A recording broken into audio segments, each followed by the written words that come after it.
Hey guys, welcome back to New Tennis Era Podcast. My name's Anthony Hirsch. Today I want to talk about Paris Masters, where Sasha Zverev defeated Ugo Humbert in the final to win his 7th Masters title, his 2nd Masters title of the year of 2024. Ugo Humbert in his first big final, and Sasha Zverev in his 12th Masters title. So Zverev was much more used to the situation, which was very evident. Whether it was nerves from Humbert or whatever it was, he did not deliver the best performance, but I want to dive into exactly what happened in the match and talk about a few other things that happened this week as well. It wasn't particularly long or even exciting match, honestly, so it's probably not going to be as long of an analysis as usual because, once again, Humbert just really pretty much had a bad day, but I want to talk about exactly what happened in the match and why it was so one-sided as it was, and also what Zverev did right in the match as well. But yeah, please don't forget to subscribe to QualityShot Tennis if you're new, and please don't forget to like the video as well. So first of all, Zverev serve, incredible. These are some of the fastest courts that we've had on tour for a long time, if not ever. Like these are some of the fastest courts. They came in at like a 45.5 pace. The court pace index said that it was at a 45.5, which is very quick, and it's very obvious. Even from an eye test, you can tell that the balls are just blazing through the courts, right? Which Alcaraz had some complaints about, which I will talk about in the culture segment at the end of the podcast, where I talk about different off-court stuff that's kind of going on as well. But yeah, I mean, Zverev is going to like these conditions. He served extremely well. To highlight just how well he served, he served 91% of, he won 91% of his first serve points, and he also made 12.5% of more first serves than Humbert did, who made just 50% of his first serves into the court. So Zverev's serve was definitely there, but Ugo, a lot of the keys to the match for him, at least keys to the match for him, in my opinion, just didn't pan out for him. So he needed to serve well, which he didn't really do. He needed to hit his forehand well, which he did not do whatsoever. He did not do whatsoever. His balls were falling very short. He was an error fest in the match, error machine, and he was hitting his balls too short. And Zverev was hitting his balls with constant depth. He was hitting through and over his forehand like he's been doing all week. Sometimes his forehand comes across a little bit more loopy, but it feels like he's playing more aggressive. Mentally was very solid, even though Humbert was doing a lot of things wrong. Whatever Humbert was giving him, even if he'd give him an inch or an opportunity, Zverev took all of the risks and all of the opportunities. So Zverev doing everything right was a great contrast for him to Humbert doing a lot of things incorrectly, because any chances that Humbert was giving him, Zverev was taking all of them, which was very important. He was hitting through the forehand, playing aggressive, playing the big points well, great mentally throughout the match, and yeah, Ugo, I mean, he needed to serve well, hit his forehand well, use it as a good +1, and also just not miss early ball forehands like he used to do. He's improved on his shot tolerance and consistency, but when Zverev is not only the more consistent player, but also the one dictating play, Humbert is not going to have any shot, right? He wanted to dictate and use his forehand, hit his forehand well, but none of those things were working. It was Zverev completely dictating, and not only was he dictating, but he hit so many fewer errors than Humbert did in the match. So those are some of the things I would say. Whenever they play a long rally, Zverev won nearly all of them, 7+ shot rallies.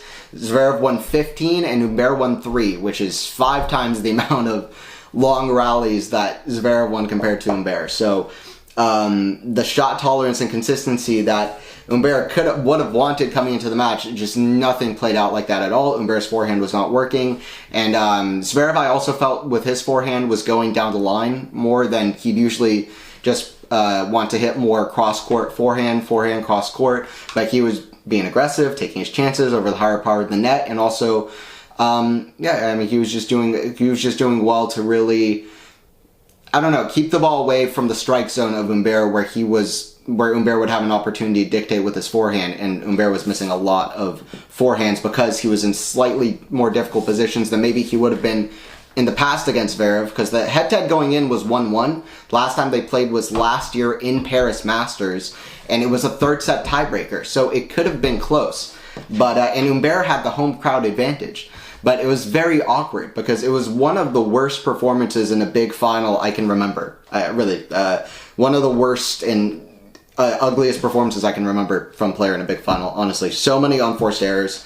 And like I said, Zverev was played really well, did well to stay in control and keep his foot on the gas pedal mentally. But yeah, just a bit of a flop of a final, and I'll go through some, I think, key moments and aspects of the match. But yeah, Zverev hitting through the forehands, Humbert's forehand being very loopy and short, and the aggression of Zverev to kind of rush Humbert, who can have big backswings on his shots. I mean, he likes a fast court, but with Zverev playing so aggressively and hitting through his forehands while Humbert is being very loopy, it made so that the aggression of Zverev kind of made Ugo lose time, and was hurting Ugo's chances to be aggressive, and was also making his balls fall short. So Humbert was the one who was just defending behind the baseline. Zverev hitting all the angles with both wings, and Humbert was the one who's kind of begging for mercy in the rallies. So those are some of the things I would say. The other things I would say is nerves. Like I was saying, nerves is a big thing. Zverev's been in so many big finals. This is his 12th Masters final. This is Humbert's first final, period.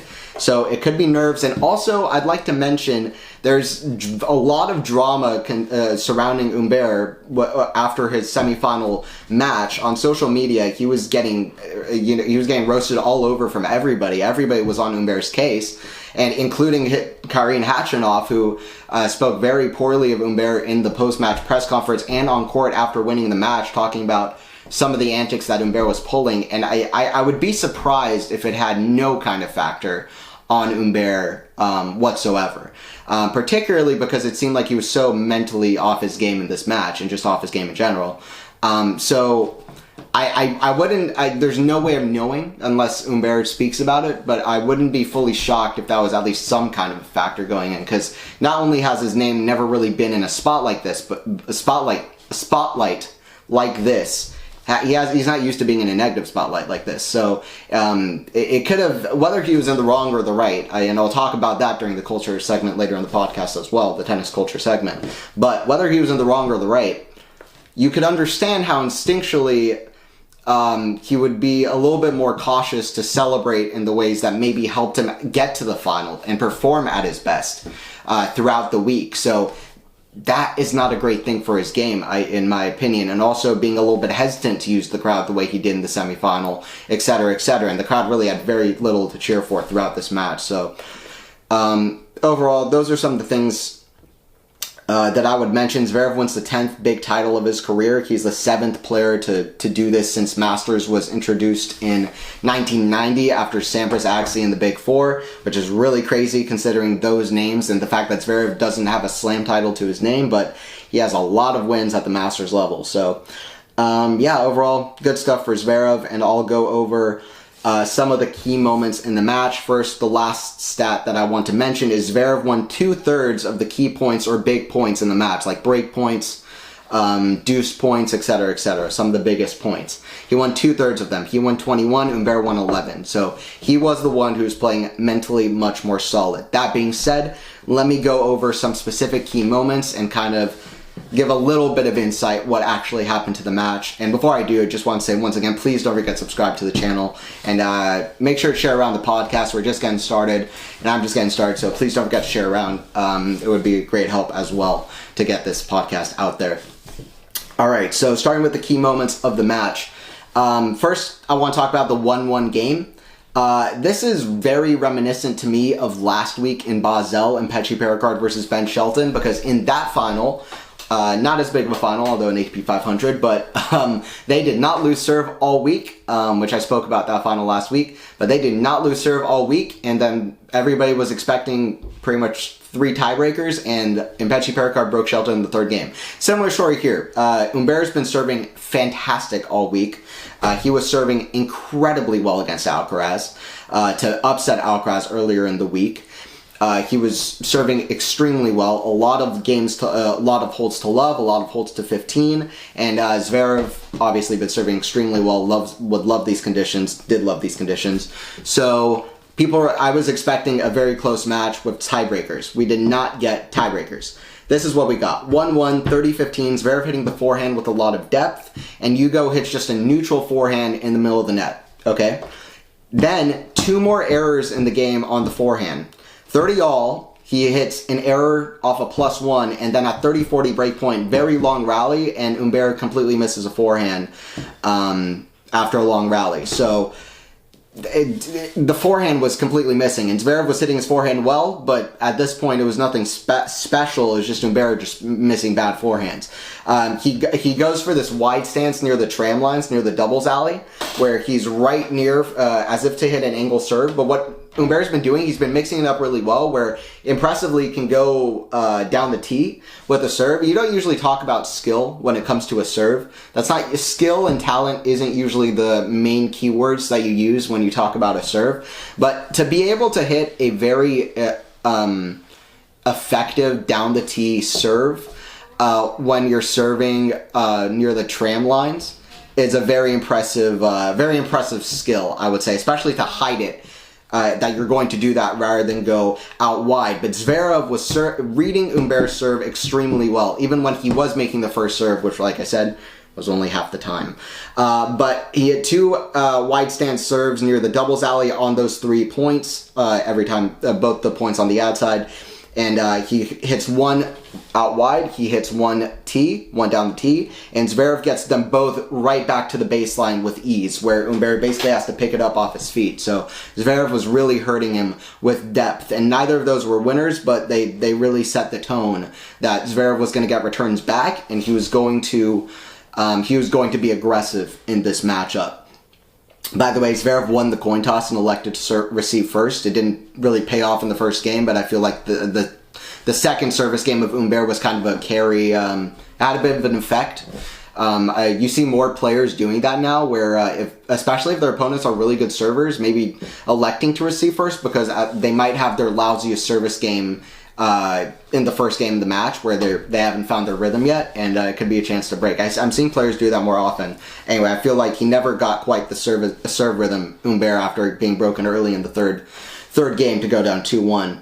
But just unforced error central from Ugo at 4-1 in the set. Humbert already with 10 forehand unforced errors off the forehand side alone. That's just after 5 games.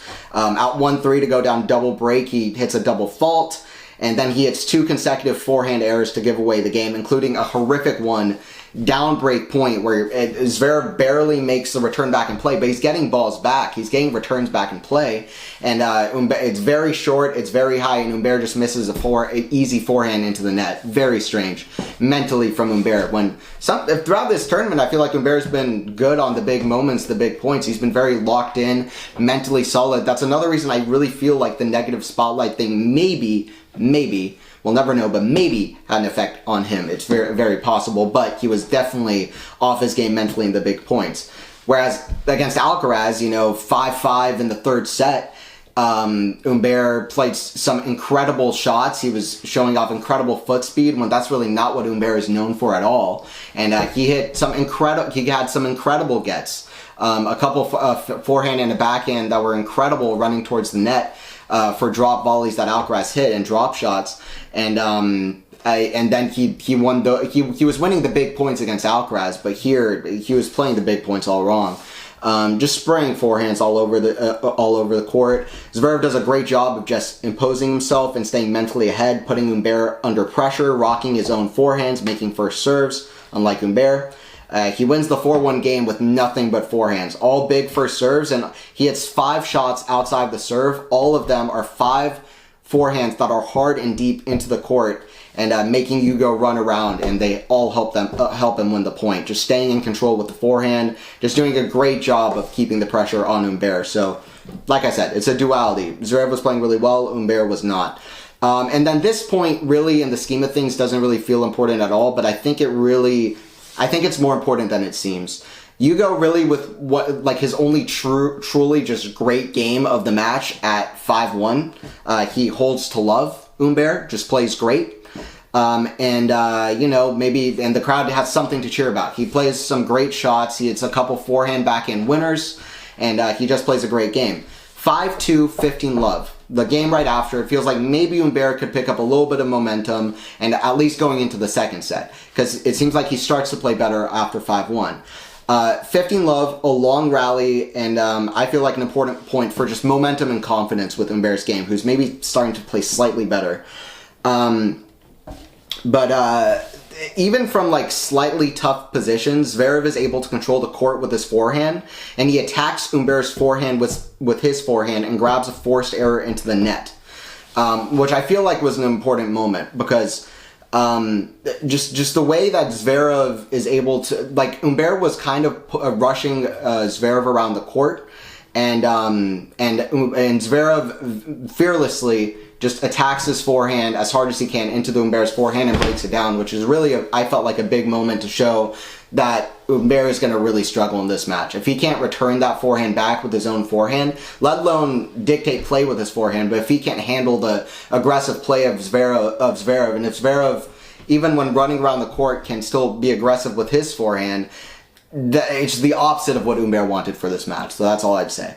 He closes the set, ace on set point, no finishing problems for Zverev, mentally impressive. First set, Humbert wins 7 out of 30 baseline points, so that's all I'd say. And then just a few things to get over here, and then kind of ending this off. Humbert just not playing smart. At 1-0, 15 love, Sasha plays one of his few unforced errors, a forehand shanked out. Humbert gets an aggressive play at 15-all, a chance to break back after Zverev broke him in the first game. But instead of going cross-court and attacking the forehand of Zverev, which would be the smart play, which is like the high percentage over the lowest part of the net, and a shot that just broke down and shanked from Zverev. Instead, he goes down the line to the backhand as Humbert is pulled way out to the side on the deuce side, hitting the forehand, and he goes down the line to the backhand. And Zverev just hits an easy backhand cross court. He can hit a backhand angle cross court like better than most players can hit a forehand angle cross court. Zverev's backhand cross court angle is one of the best maybe the tour has seen in a long time. So just not playing smart, Ugo, at all. And then this is really the last key moment really of the match, if I would say that. 2-0 was a crucial game. Humbert playing well, again, gets a backhand pass down the line, his best shot of the match, to go up 40 love. But then Zverev just playing fearless, dictating play from then on, gets to 40-30, and Ugo has a swinging volley, which he hits right into the top of the net. It almost feels like he's not playing smart, he's playing low percentage. If he was a couple steps more closer to the net, he could have made it, but there's no reason for him to go for that shot, and he shouldn't have missed it. It was just almost overconfident, not adapting, almost like a lack of self-awareness. So I almost wonder if mentally Ugo was maybe just lacking kind of an adapting ability, where he was able to adapt and kind of see what he was doing wrong, but it's just a lack of self-awareness to the issues that he was presenting, and just not playing smart, right? And yeah, just then Ugo hits a backhand error, and Sasha's constant depth just breaking down Ugo's shots, and then Zverev just serves it out pretty easy. So that's mostly what the match came down to. It was all wrong for Humbert. It was pretty much all right for Zverev, but it was the all wrong that was much more important than the all right. And I felt like Ugo had a chance, but when if it was 3 out of 5, maybe Ugo could have at least, found a gear or something. But in these two sets, it was 100% all Zverev for the reasons that I laid out here.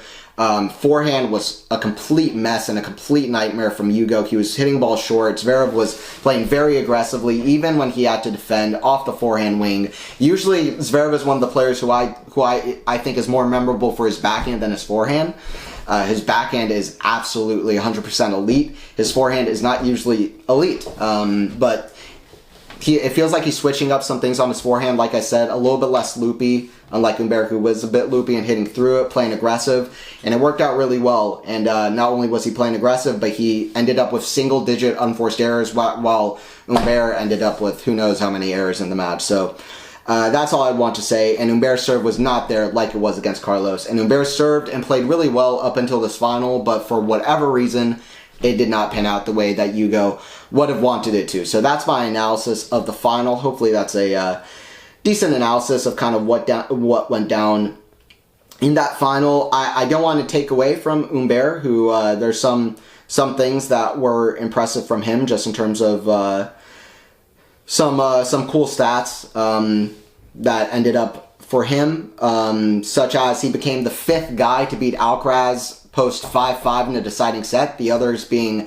Matteo Berrettini in Australian Open a few years ago, when Carlos almost came back from two sets love down, Djokovic in Cincinnati final last year, Norrie in the Rio final last year, and also Rusevori in Miami in like 2021. So anyway, not that many people have done that, so that was a great upset for Humbert, and he was playing really well throughout the week. So that's just something I want to mention. Another stat that I found is Humbert became the 8th person to have wins against every single Slam champion since the 2010s began, excluding the Big Three. So not that many people have beaten all of the Big Three, but if you take the Big Three out of the occasion, Humbert became the 8th person to have wins against every single Slam champ since the 2010s began. That includes Sinner Alcaraz, that includes Murray, Medvedev, Team Cilic, and Wawrinka. And the players that were able to beat all those guys are Humbert, who did it this week by beating Alcaraz, Rafa, Zverev, Dimitrov, Monfils, and Rublev. So just some cool stats for Humbert, and also beating Khachanov, who had a great week, and I'll talk about him in this next segment, which is the power rankings. Going over the weekly power rankings where I rank the players that I'm most excited about at the moment. It's not the rankings where Casper Ruud is always in the top 10, and you're like, why is he in the top 10? Hopefully with this ranking, you're never asking, why are they in the top 10? Why is Rublev in the top 10? He's lost the last 3 weeks. Because then he's not in the top 10, the power rankings. Power rankings, it's players who I'm excited about right now. So, anyway, they're a little bit wonky and very subjective, but anyway, I like it. Number 1, Jannik Sinner. He did not play this week. He was going to, and then he did not. But he's at his 4th week at the number 1 spot. We're yet to have a power rankings without Sinner at the number 1 spot. That will happen eventually, though.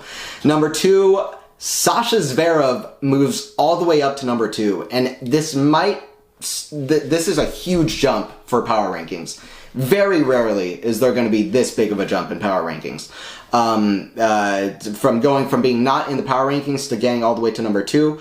But the reason this happened is because Zverev is so good on indoors. Moving into ATP finals as well, he showed why he's so good on indoors this week. He played really well, and even though he didn't really have a great last couple of weeks, he's been pretty consistent over the last like 2 or 3 months or so, you could say, and it definitely came through with a win here. And also, Alcaraz lost early like he did in Shanghai, his last tournament. Djokovic didn't play. And and then you have other guys here like Fritz, Humbert, etc. But I feel like Zverev kind of makes sense as a number 2 in the power rankings right now. That's how I felt, and that's why I chose Zverev. That's why I chose Zverev for number 2. Number 3 is Alcaraz, who lost to Ugo Humbert. Humbert played really well. I still feel like Alcaraz did not play his best at all. For me, especially in that first set, he was just completely off his game. He was down 5-0. How many times has Alcaraz been down 5-0 in a match? I can't remember him being down 5-0 in a match, to be frank. But Humbert was playing really well, and he did have the crowd on his side. He was using it to his advantage very, very well. But Alcaraz, he won Beijing over Sinner. He's lost to Mahac, who was playing really well. So, although Mahac was low ranked, but those 2 losses to Humbert and Mahac, even though I don't think they're as bad losses as rankings seem to make them seem, I still feel like he deserves to go down 1 spot in the power rankings. Number 4 is Djokovic, who did not play, but he keeps his ranking. Number 5 is Karen Khachanov. Yes, I put Khachanov even above Ugo Humbert, who I'll get to in a little bit. But Karen Khachanov, at one point, went 12-1 in his last 13 matches in this tournament. He's been playing extremely well. In fact, he could have done better than he did this week, but he was dealing with an injury. He's been doing extremely well at playing tournament after tournament and playing really well, hitting great ground strokes from back to court. He lost in the final of Vienna last year to Jack Draper, who's playing extremely well. But he won Almaty Open the week before. He beat De Minaur, Berrettini, Nakashima on this run. He's also beaten Alexei Popyrin in straight sets. He's beaten Dimitrov really badly in straight sets. Beat Mpechi Perricard. Became the first person to break Perricard in a hot minute. And yeah, and then played 3 sets against Humbert, but just lost. But he's been playing a really good ball, and I just feel like Khachanov deserves the credit for me. And if he didn't get injured then and wasn't feeling that great, then who knows how that semifinal could have panned out, or even the final. So I want to give Khachanov credit where credit's due, and that's also counting in the last few weeks as well. And I know he didn't, in the title that he won, he didn't really play opponents that I thought were that, you know, high ranked or impressive for his general standards, but I still think that the level that he's been able to produce the last few weeks definitely deserves some credit. So I put him there. And then number 6, I've got Jack Draper, who moves down 1 spot. Yeah, so Draper took out Taylor Fritz this week in a really, really, really high level match. He was tired. He lost to Demonor, who's been playing great. And he was tired, but I feel like Jack still deserves to be high on the power rankings. When I think about informed players, Jack is towards the top of my list, no doubt. I mean, got to the semis of the US Open. He beat Hurkacz in Tokyo, and then he was just injured against Humbert and had to retire. Then he won in Vienna, playing amazing tennis. And now Paris beats Fritz, and then is just a little bit tired against a really high-level Alex de Minaur. So yeah, number 6, it's even almost a little bit low. Like he's in a good way, Jack Draper. He's playing really well. So I put Draper at number 6. This is the one where I'm debating. Where I was debating between Fritz and Humbert for number 7. I did end up going with Taylor Fritz, who goes down 3 spots. I'll give you my reasoning as to why Humbert is not higher despite getting to the final this week. But I have Fritz at number 7. I think Fritz is still. He lost to Jack Draper, who's number 6 in the power rankings. He's playing extremely well, and it was a really good and high-level match. I feel like Draper's level in that match was one of the highest levels that we saw all tournament. So I'm not going to fault Fritz too much. He got to the semis of Shanghai and was playing extremely well, destroyed Rune there. And in Tokyo, he lost early, but he beat Zverev in Laver Cup. He got to the final US Open. Stuff that I've said before with Fritz. So that's why Fritz is there. Why Humbert is all the way down at number 8. Humbert is streaky. In his last 2 tournaments before this tournament, he lost to 2 players currently outside of the top 50. Although notable names for sure, like David Goffin, but still, he lost to players currently outside the top 50. And he had a bad showing in the finals. I feel like this tournament specifically was a great help to Humbert. The crowd definitely helped him a lot. But he's streaky. Humbert is streaky. And the final does cut just slight points for power rankings. And that's why he's still behind Fritz. But it was very close. It's pretty much 50-50 between those two. Then I have Rune at number 9. He gets into the power rankings.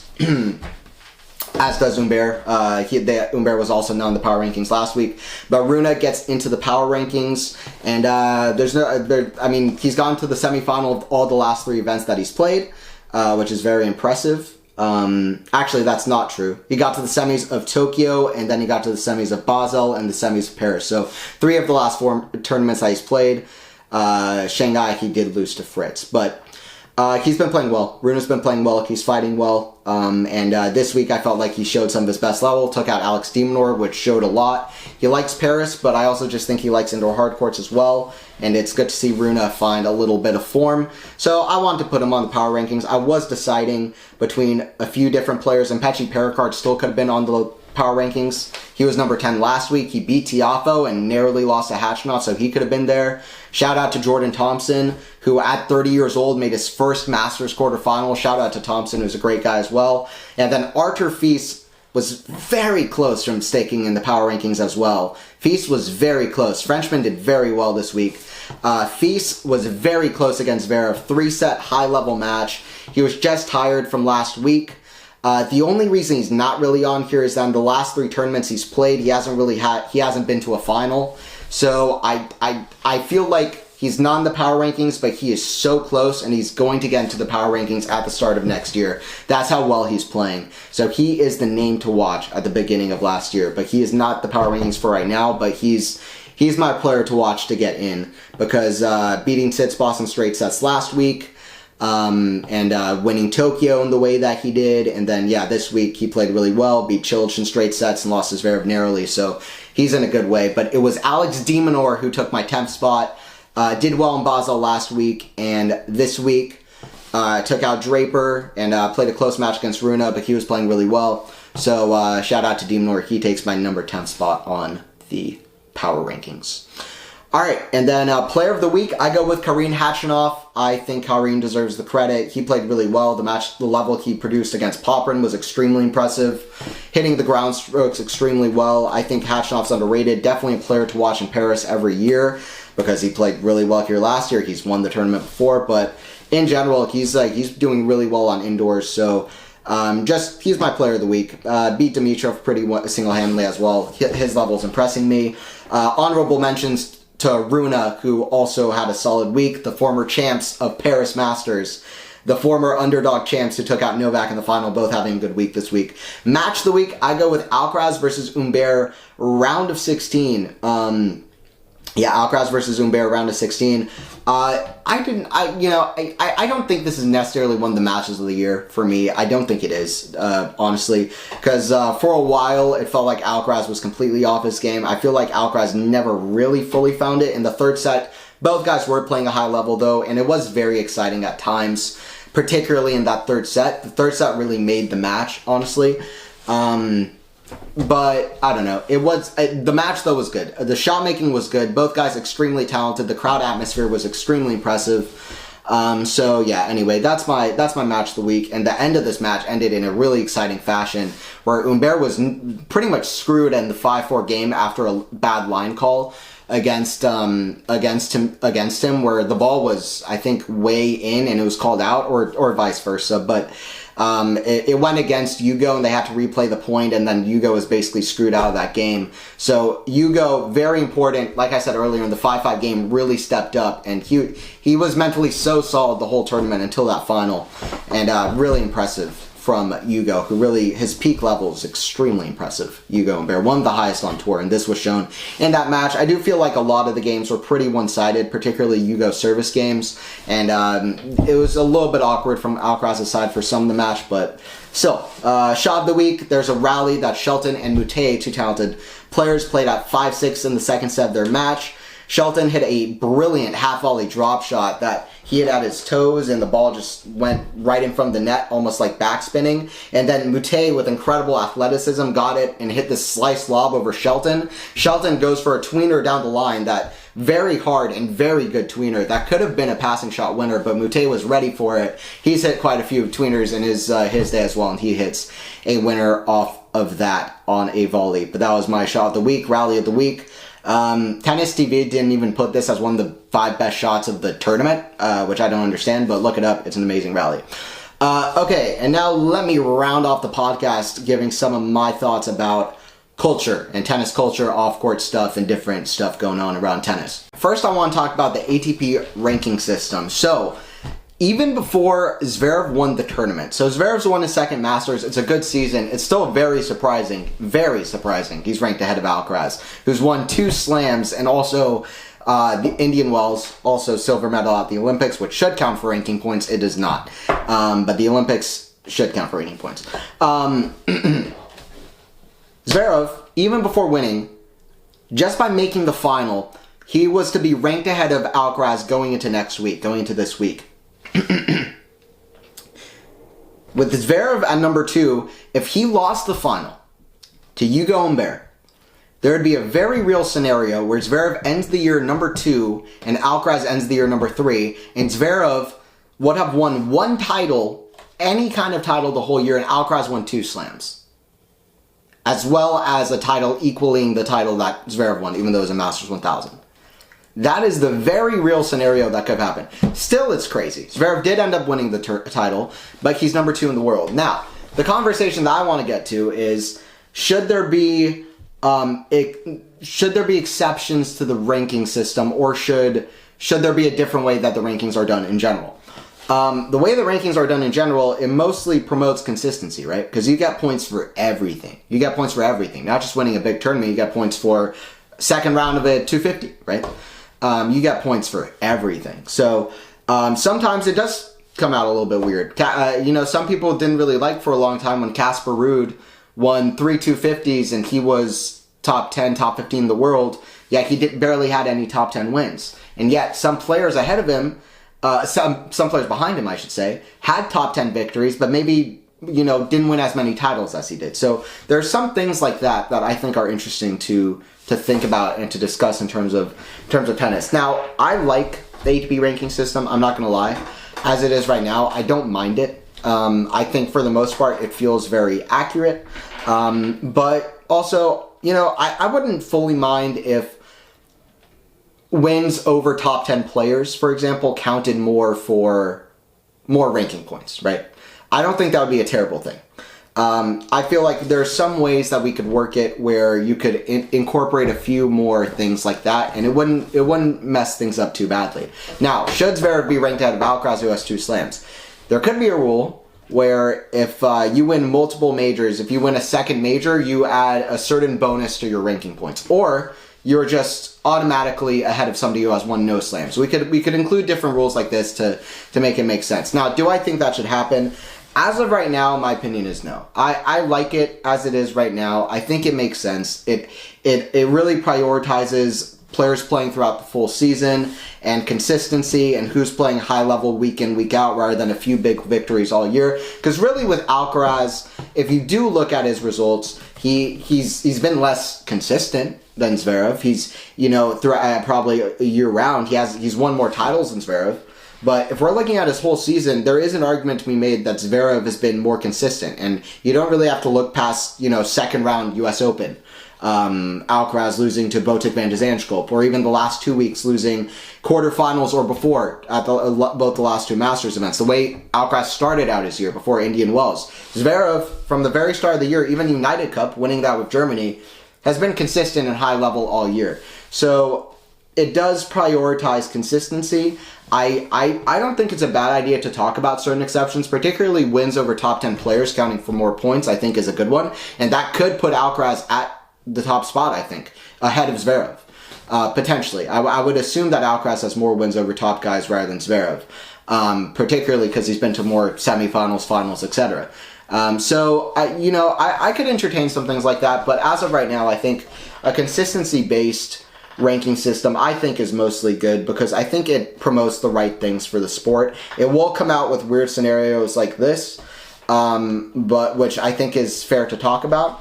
But for the most part, I like it. If there was to change, I'd hope there would be small exceptions rather than completely reworking the system as it is. But let me know your thoughts on it because I just think it's an interesting conversation and discussion to have. And it's people talk about the Slam champs, right? People talk about Slam champs. Zverev's never won a Grand Slam. The discussion around Grand Slams is so vast. I mean, those are the players that people know. So to talk about Zverev, who a lot of people wouldn't say is having a great year with 0 Grand Slams. That really dictates the conversation. So it's just interesting. Let me know your thoughts on it. I think you can have a great season even without winning a Grand Slam. But I do admit that it is weird for Zverev to be ahead of Alcaraz, although Alcaraz could get it. Could get the spot, number 2 spot back at the ATP Finals, but it will be harder now that Zverev's won Paris, because he's now about 500 points ahead. So it's going to be very tough. I mean, I think Alcaraz would have to win the tournament, and it would rely a lot on how Zverev does as well. The other thing I want to talk about is also surrounding Alcaraz. He talked about how the court plays extremely fast in Paris, in Paris. And he said he doesn't understand why the court is playing as fast as it is, and it favors certain players more than others, and also noting that the tour as a whole is just getting much, much quicker. So in my eyes, I feel as if I always feel and am of the mind that variety is a great thing for tennis. It's one of the most important things, I think, for professional tennis to succeed as an entertainment product. I think it really, having a variety of surfaces throughout the year really successfully creates viewership retention in people watching a full season of tennis and wanting to keep watching, because if you see the same thing over and over again, no matter how big of a fan you are, you're gonna tune out at some point. The more variety we add, the better it is, and also it promotes growth of the game and players having to challenge themselves off of different surfaces and becoming more complete players, which ultimately is also what you need to win the biggest tournaments in the world. So getting a more complete game when you play on grass courts and clay courts, because they really maximize different skill sets and different skills. So ultimately, having clay courts and grass courts just crafts and forces you to become a better player and a more complete player, just like having good rivalries does. So rivalries, surfaces, all of these things are very important to have. So I think in general, I don't mind there being a fast court like this. Now, not all courts should play this quick. I don't think a court playing this quick is bad at all, though. I mean, people say it's not entertaining, it's too fast. But if just one court plays like this, I don't see it to be an issue. We still had some great rallies this week. And we still had some good points this week. We had some good shot making. We had some great improvisational skills. It just makes a different component. Now, the tour as a whole being faster, like the Sunshine Double playing pretty quick this year compared to usual, I think that they should play a little bit slower. They should make those a little bit slower. But the way that Cincinnati, Canada, Shanghai played, I actually don't mind them being as quick as they were. I think it creates a great duality, especially with clay courts as well. And we only have... The grass season is very short. So having fast courts, I feel like for a while I was wishing that hard courts would play quicker, because I felt like we're homogenizing and the hard courts are becoming slow in general. So it might be a bit of an overcorrection this year, but for the most part, I think it'll balance out. I think it's going in a good direction, the right direction. We need variety. Not all courts should play quick. Not all courts should play slow. But the balance in the middle is really important for tennis. I really can't overstate it. It's hard. It makes tennis different from other sports, but that's not necessarily a bad thing. And it's hard to keep up it's easier when everything's the same, right? It's not always better. Sometimes it is, but not for this. Not even close. Now, to Alcaraz's point, once again, I can understand if he thinks that in general some of the hard courts are playing too fast. I can understand it, but for this court, I don't think it's playing too quick. I think it's still made for a great tournament, and I think the courts, some courts playing quicker in general is a very, very important, necessary, great thing for tennis, and I feel like the more variety, the better. Just flat out, the more variety, the better. But I think it was a great week. 1 week, we don't need it 2 weeks. 1 week was fine.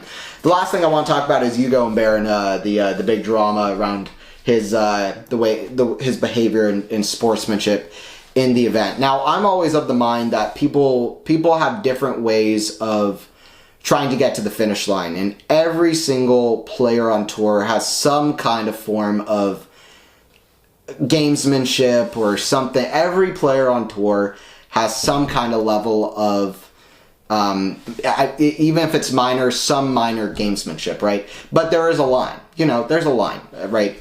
There's a line when it comes to sportsmanship. Question is whether Ugo passed it or not. I do think that it was a lot. Some of the antics were disrespectful, particularly when Karine fell on the floor and Ugo raised his fist in the air. There are a few things that I felt like, you could tone down a little bit from your end. That being said, I can understand if, even with what Ugo said after the match in the post-match interview, he said he was also feeling physically not great, and getting the crowd behind him and seeing the opponent struggling physically on the other side, it gave him a confidence boost that he very much needed to get to the end of the match, and he was using that energy to get to the finish line. So I understand how he's saying that using the crowd helped him to the victory, but you also have to have respect to the opponent, and I personally really just don't think Ugo is being respectful to Karine at all. He's also new to these kinds of situations. This was his first Masters semifinal, big crowd, so he could learn from this in the future. But yeah, I don't think it was necessarily, I don't know, I want to be careful with some of my wording here, but I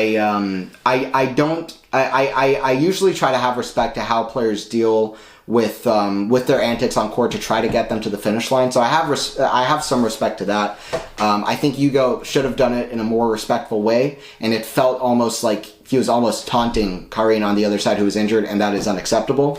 On the other hand, I do take a little bit more lenience with players reacting in a certain way, because I kind of understand if Ugo is doing it more for himself than for Karin. A little bit of self-awareness and awareness is better with the player struggling on the other side, and that's something that Ugo should learn from in the future. So that's what I have to say about that. I don't think it was the biggest deal that we've seen on tour all year as a big talking point, but I do think Ugo could have been more respectful, and that definitely deserves to be pointed out, because some of the antics were crossing that line. But it made for drama in tennis, which I think is a good thing. I mean, we shouldn't shy away from having drama in the sport, but obviously this kind of drama is a bit, you don't want to see a player disrespecting another player especially when they're dealing with some kind of injury as well. So, it was an interesting moment this week, and but Ugo, in terms of his level this week, really playing phenomenal. And I hope that that's not particularly overshadowed. But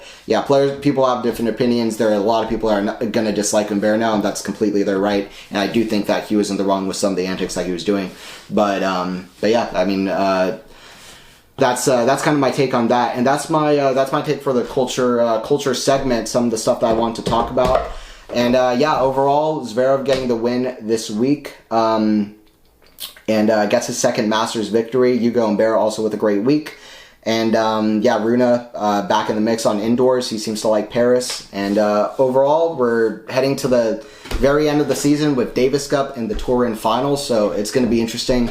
I think Sinner is a big favorite, but we'll see what all ends up happening. And I hope Sinner plays so that the power rankings, the top spot, can at least be somewhat interesting, because I guess until Sinner plays, he's just going to be number one, because he's so far ahead of everybody until he loses. But anyway, that's what I want to talk about this weekend. Yeah, stick around for this podcast. I'm going to be talking about Turin, ATP Finals, and all of that stuff on the next, in a couple weeks.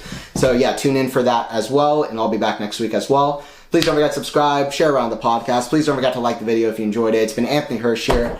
And I'll see you guys for more stuff soon. And peace.